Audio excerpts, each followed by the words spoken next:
time for another video. So I wanted to do a video today because I have been spending a lot of time taking care of my daughter's hair. As many of you guys know, I had a baby girl in January of 2022 and have been getting a lot of questions about how to take care of the hair of little kids. So I just wanted to give 3 tips for curly hair care for kids for the non-expert. I want to start with tip number 1, and that is establishing a consistent routine. This is super important, especially for kids. Many successful parents that I know, and I've done this myself, have picked a wash day that's the same day and the same time every week. In our house, we like Sunday, so it's something that I recommend, especially if you have a kid going to daycare or school the next day. But there's something about that consistency that really helps set the expectation, not only for your child, but for you as well. So Sunday afternoon is a great time to establish that wash routine. Tip number 2 is to make things simple. I think for a lot of parents, the reason that we get overwhelmed with the idea of taking care of our child's hair is because we're trying to do too much, or we think that we're not skilled enough to be able to do styles for our kids. But you don't have to be a professional braider or a hairstylist to be able to promote healthy hair for your child. Look, if you have a spray bottle with some leave-in conditioner, oil, and a comb, you are well on your way to establishing a healthy hair routine for your child.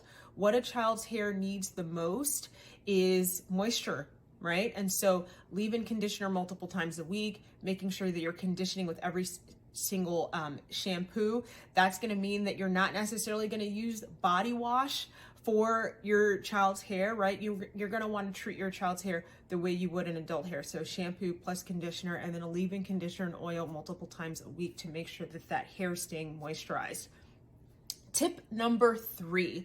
You know, a lot of people say variety is the spice of life, but honestly, when it comes to curly hair, I think variety is a source of frustration.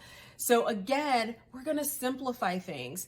There's a lot of weight and pressure put on parents to style their child's hair, especially little girls, and people use the appearance of a child's hair as a reflection onto the parents, and that's just simply not fair. But if you are feeling so overwhelmed about doing your child's hair because you feel like you need to have a different style on Monday, Tuesday, Wednesday, Thursday, Friday, you just stop right now.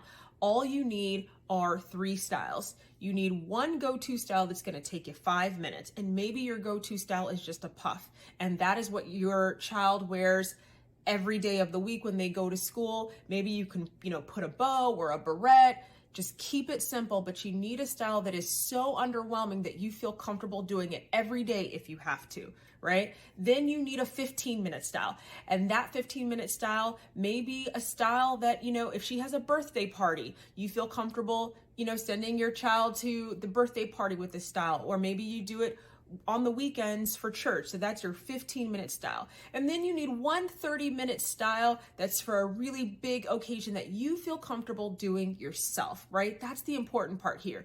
You don't want to feel that you have to outsource your child's hair care. Now, what's the purpose of all of these tips, right? Maybe you have an amazing stylist who you know that if push comes to shove, you can send your child in and they can do their hair. But what we're trying to do is we want to instill healthy hair habits into our children. We don't want our children to feel that their hair is a burden, so that when they get older, they feel inclined to always cover it up. I grew up always in braids. You could find any picture of me ages 5 and up, and I had braids forever and ever. I loved that because I never had to stress out about my hair, because I knew internally that my hair was stressful and that honestly it wasn't meant to be seen by the public. That was the message that I was given.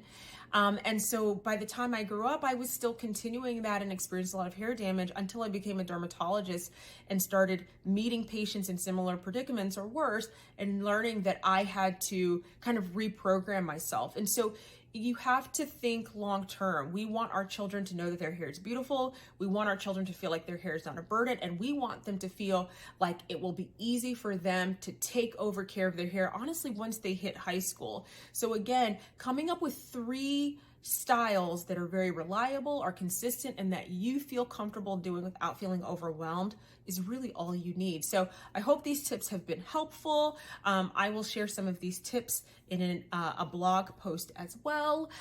So thank you guys for checking this out. And if you have any other questions, you can reach me through my website or my Twitter or Instagram page. That's Crystal Agu MD. Bye.